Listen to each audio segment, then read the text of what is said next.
Hey, San Francisco. Before we get started, I just want to thank the organizers, volunteers, and speakers for B-Sides San Francisco, and to all of you for spending time with me today. My name is Miranda, and this is my first conference talk ever, so thanks for being so warm and inviting to me. I go by Oh Hi Miranda on Twitter with a 0 and a 1 in my handle if you'd like to tweet at me. And I'll also be making a B-Sides Slack channel called Arcades and Audits after this to post my slides in and to answer any lingering questions you may have. And I'd also really love to hear your stories and connect with you. This avatar was made by the amazing Tim Walsh, and thanks to him for accurately capturing the stickers that live on my Chromebook, although you can tell it was made a little while ago because I have even less real estate on that thing now. I'll link his contact information in the Slack channel if you'd like to look him up. I work at Duo Security, a company that helps protect all users, devices, and applications using a zero trust platform. I specifically work on the team responsible for Duo's infrastructure and operations, or as some people call us, the guys who work on resolving issues in the middle of the night when everyone else is sleeping. Here's where I give a quick shout out to the ladies and NBs who work in operations and security. But being fast on our feet is necessary. When our service goes down, our customers who have configured Duo to fail closed are protected, but that means that when our service goes down, so does theirs. To make sure that we're fast and efficient, we practice responding to outages. We're obligated to perform business continuity disaster recovery drills twice a year for our EPCS audit, but we also have other obligations throughout the year, and we also just practice incident response to make sure that our ops game is strong. Our team has individuals from varied backgrounds in operations and security, and having these drills hones cross-departmental collaboration, root cause analysis, and also just builds up confident levels around these sorts of alerts. So, story time. Think about where you were when the last time a natural disaster affected you or your work. If you live or work north of here, perhaps you were affected by the California wildfires that happened in October and November last year. I consider myself really fortunate because I haven't been as impacted as that. I've never needed to evacuate my home. When I was first hired at Duo, though, I remember how I wasn't allowed to have computers my first week on the job.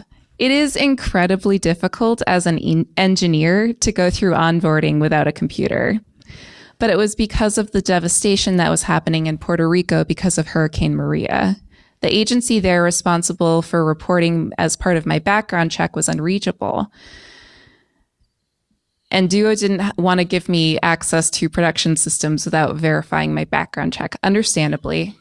It was the least I could do to be patient and thankful that my friends and family were safe.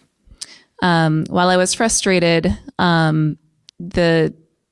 it was found out that the total death count attributable to Hurricane Maria exceeded 4,600 people. I don't know the name of the agency, but the fact that this organization was able to resume business operations to ensure the security of their customers is a testament to their disaster recovery plan in action. I was able to get my computers in about a week, and that's pretty incredible. Here's a less devastating example. Fire causes company customers to lose access to accounts. This one happened recently, just last month. And I've blocked the name of the company here because this is a blameless presentation. We see examples like this all the time. When everything's fine, companies using reliable services and microservices are able to maintain 3 or 4 nines of uptime. For most companies, that level of uptime is appropriate.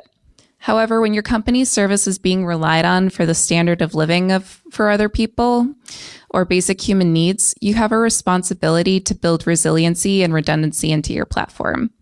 Identifying single points of failure and planning for disasters is paramount. But that's why we plan for this.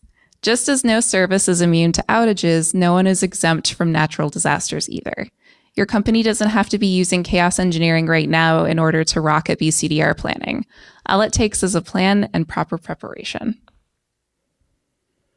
Now that we have our frame set, let's put your big, beautiful brains to work and make a business continuity disaster recovery plan. Now, if you're wondering what a business continuity disaster recovery plan is, think of it as a plan that assists during disruptive catastrophes that would otherwise interrupt business operations. But there are really two parts here, so let's break them out. The business continuity is about making sure essential functions continue to operate with minimal or no downtime whatsoever during and after a disaster or disruption. A business continuity policy can be for a specific business unit, or it can apply to the whole organization. On the other hand, a disaster recovery policy accounts for restoring data or applications if infrastructure is damaged or destroyed. These two concepts can get smooshed together, but it's important to keep them separate and distinct. You can see the examples here of payroll during an earthquake and a data center availability issue if California were just to fall into the sea as addressing different issues, the continuity of business ops and the data restoration. In order for a drill to be a true BCDR test, it has to involve disruption of operations and prove that your team is capable of the data recovery. An important aspect of BCDR drills is to learn your acronyms. The recovery time objective is the maximum expected time by which your service is expected to be restored. When your service goes down, what is your service level agreement to your customers? How long would it take for you to recover your data and reinstate it in the new system? The RTO is related but different to the recovery point objective. The RPO describes the limit of time that can pass during a disruption before the quantity of the data lost during the period exceeds the BCDR's maximum allowable threshold. When you lose customer data, what is the oldest allowable backup that you're willing to restore? Your RPO defines the policy like no backups older than a day old. Then there's time to resolution, or TTR. TTR is defined as the elapsed time at which you can fully recover a file or a full system from the disaster, and this measure has a certain RPO and RTO associated with it. Here's what I hope is a simple example of RTO, RPO, and TTR in action. Suppose your company backs up databases to tape, and the process takes 2 hours. You've scheduled your system to back up the information twice a day outside of peak traffic hours at 6 a.m. and 6 p.m. With this in mind, your company doesn't believe that it should restore a backup that's older than a day, 24 hours old, because that information will be too stale, and it's already getting backed up twice a day. They also believe that restoring a backup should take no more than 2 hours, so you have an RTO of 2 hours. Now imagine you're living your best life, going about your business, when you realize through monitoring, alerting, or otherwise that one of your tapes failed at 1400 hours or 2 p.m. The most recent backup should have been made at 8 a.m., 6 a.m., plus the 2 hours to back up. So the most recent backup would have been made at 8 a.m. Between 8 a.m. and 2 p.m. means that your recovery point actual would have been 8 hours. And if it takes 2 hours to restore data from tape, then the recovery time actual would have been 2 hours. So you would hit your RTO and RPO.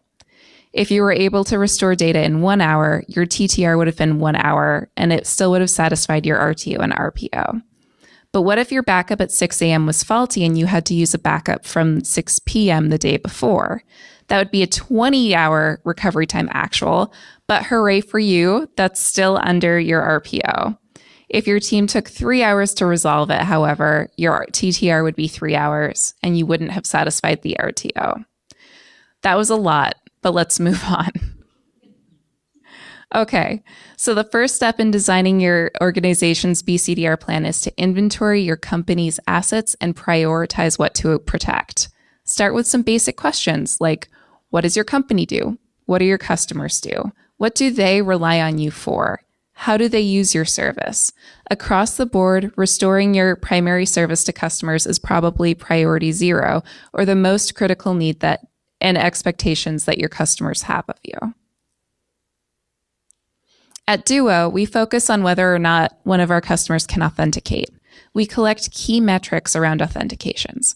What kind of authentication is it? Is it a mobile passcode, a push, a phone call, a hard token, or something else? What is the latency associated with that authentication? Is the latency associated with a specific customer, or does it encompass an entire deployment? Depending on what in the production path has failed and is impeding authentication, we also prioritize bringing certain services up again. The question then becomes, how do you test the team responsible for bringing these services back up?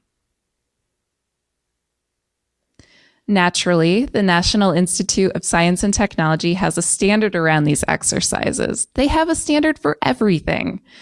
While 834 is specific to contingency planning for federal information systems, these standards can be used for a multitude of audit requirements. They break it down into two realms, tabletop and functional exercises. Tabletop exercises are discussion-based. Participants meet in a room or video channel, and for a given example or given scenario, explain what steps they would take to respond to an emergency scenario. This is akin to Dungeons and Dragons, a tabletop game, in which a person called the Dungeon Master or DM sets the scene for players, maintains pace, and provides dynamic feedback. The facilitator of the tabletop exercise drills participants on what roles, responsibilities, coordination, and decisions they would make. A tabletop exercise is discussion-based only and doesn't involve deploying equipment or other resources. For this reason, tabletop exercises are easy to set up, don't have the infrastructure that needs to be spun down after the event ends, and might be more comfortable for less experienced participants. On the flip side, tabletop exercises can be tricky if scenarios have a lot of complex moving parts. Participants must say what roles they're assuming, what actions they're taking, and who they'd communicate with, which can be difficult for a large team taking concurrent actions across multiple departments, understandably. Facilitators or DMs must also be experienced and able to improvise with target objectives in mind. Lastly, I've found that it can be harder to get a sense of urgency if participants are unfamiliar with role-playing tabletop exercises or games. And if you saw Mel Masterson's presentation on tabletop exercises, you're all experts at this now. The other kind of exercise that NIST recommends is the functional exercise. Participants in a functional exercise are given a simulated environment which they need to respond to an emergency scenario in, and the exercises can vary in scope from validating specific aspects of a BCDR drill to full-scale exercises that address all elements of the BCDR plan. This could be something as simple as restoring a database, or it could be as complex as an entire availability zone outage. A functional exercise provides a more practical experience with systems in the event of a catastrophe. It's also way easier to get a sense of urgency when you can send test Victor Ops or PagerDuty alerts to people in the same room as you, which I get great personal satisfaction from. It's kind of like the movie War Games. If you haven't seen the movie, a high school student connects to a system that doesn't immediately reveal itself in an attempt to change his grades. In actuality, he connects to a supercomputer capable of the go, no-go decision-making in the event of a nuclear attack. The supercomputer was programmed to continuously run war simulations and learn over time. In perfect 1980s cheesiness, David, the high school student, thinks he's really playing games when he's about to start World War III. I won't spoil the ending, although the movie is 36 years old and you all should know that there are spoilers on the internet. But the computer concludes that nuclear war is a strange game and the only winning move is not to play. Unlike war games, your functional exercise should be separate from production systems, not accessible by the public, but still providing that exhilarating experience that will help your BCDR drill participants learn what their roles and responsibilities are in a disaster scenario. However, functional exercises can take a large time investment to spin up safe systems parallel to what you're using in production. All artifacts and infrastructure will need to be deconstructed after the event as well. So if you're short on time, a tabletop exercise may be the way to go. At this point, you may be thinking, I know I need to do a BCDR drill for compliance reasons, which could be for the electronic prescriptions for controlled substances or Service Organization Control 2 or FedRAMP or a dozen other regulations out there. But unlike you, Miranda, I'm not a huge gamer nerd. Why should I make this into a game? And I would say, well, friend, if I got news for you, and by news, I mean science-backed peer-reviewed journals. There are studies being published all the time that tout the benefits for playing video games. In Eichenbaum, Batavalier, and Green's article, Video Games Play That Can Do Serious Good, the authors discuss how video games teach players to succeed on a set of tasks that are initially quite difficult. Levels in an arcade game start with more simple and introductory controls and increase in difficulty over time as players begin to master them, not dissimilar to the concept of spiral curriculum in educational psychology. When a game is constructed correctly, players have been shown to have higher levels of retention and are able to call upon those skills more quickly in the future. In addition, applying skills in a variety of contexts helps with decision making. For example, if you have operations engineers, they might be familiar with the concept of bringing up services in a new availability zone from company documentation, but if they haven't done that themselves, they might not be super familiar with it, and a functional exercise or a video game would help with that. The article argues in favor of the idea that games that constantly challenge different aspects of perception, attention, and cognition in a variety of contexts are likely to help result in enhancements of these base abilities. The interactiveness of a game also has an effect over methods of learning. In debiasing decisions, improved decision-making with a single training intervention, a team of researchers from Cass Business School, Carnegie Mellon University, and others pondered whether different learning tools would affect participants' cognitive biases. Participants either received a single training intervention, watched a video, or played a video game. The interactive games provided participants with personalized feedback on how biased they were during gameplay, with the opportunity to practice decisions and learn strategies to reduce their propensity to commit various biases, which the six tested biases were bias blind spot, confirmation bias, fundamental attribution error, anchoring, projection, and representativeness. It was a page turner. The first experiment addressed 3 of these biases, and the second experiment built on that foundation and addressed the other 3 biases. The average reduction of bias over these 2 experiments was 17% more effective using video games over just a video in the short term, and 10% more effective over a longer term 2 or 3 month period.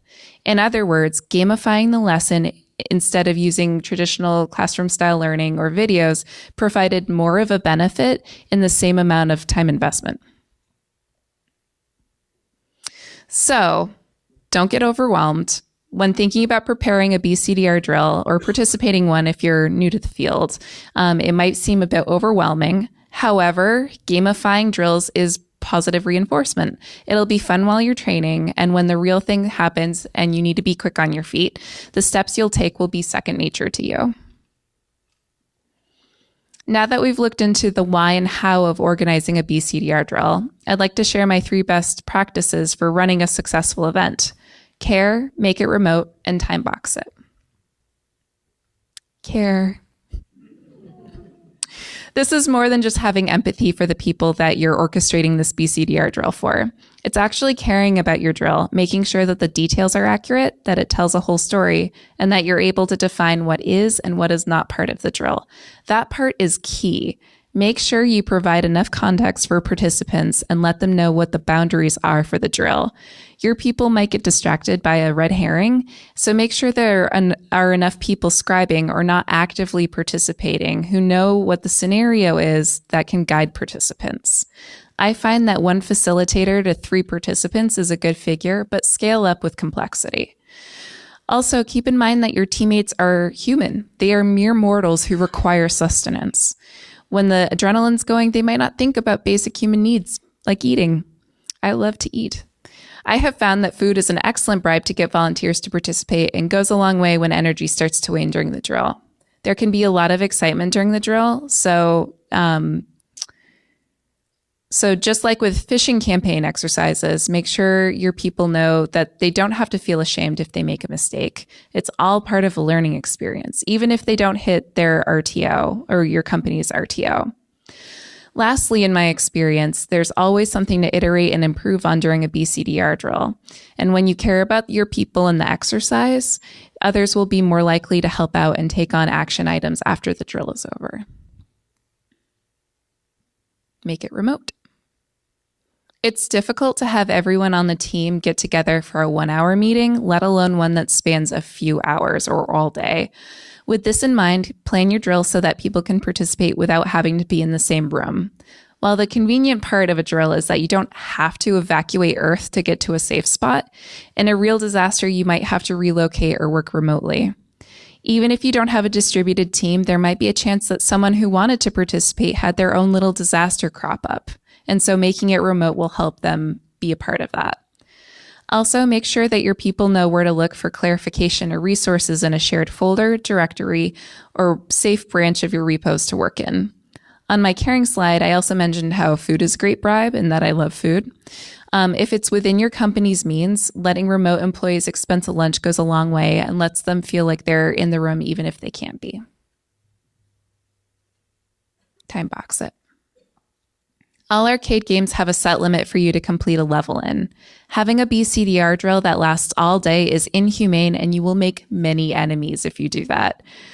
Unless you want to fight in some epic boss battles, keep your drill's time box to a couple of hours, enough time for participants to take a solid try on hitting your company's RTO, and if you feel up for it, a debrief where participants can share feedback on the drill and processes to improve on.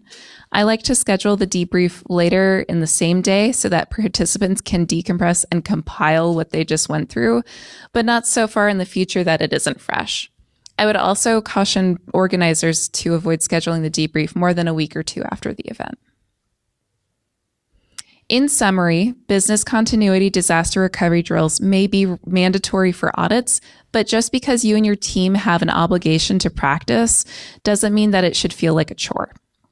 Establishing feasible recovery time and recovery point objectives are important to balance your service level agreements to customers, and practicing often will help your teams mean time to resolution. Making sure to prioritize the right aspects of your business operations and gamifying the experience for your team will help set them up for success when the real disaster comes. Remember what formats are available to you when conducting your BCDR drill. The tabletop exercise is discussion-based, and while it's easier to set up, it requires that the facilitator is experienced and can provide dynamic feedback. A functional exercise uses infrastructure similar to what you'd be using in production. While participants may get more hands-on experience with a functional exercise, spinning that infrastructure up and down might be harder with a time constraint. Also remember the 3 best practices for running a BCDR. Care about the drill in your team and support them with the proper resources. Make it remote friendly, since if you had to do a disaster recovery for realsies, you wouldn't have the benefit of being co-located. Plus, you can never prepare for all the little disasters that might crop up. Lastly, make sure you time box the event to a few hours so that your team can try to hit your company's RTO and TTR and all of those other acronyms as well, but not so long that it's insufferable. These are the video games that I referenced and their release dates. And thanks to you all for being here.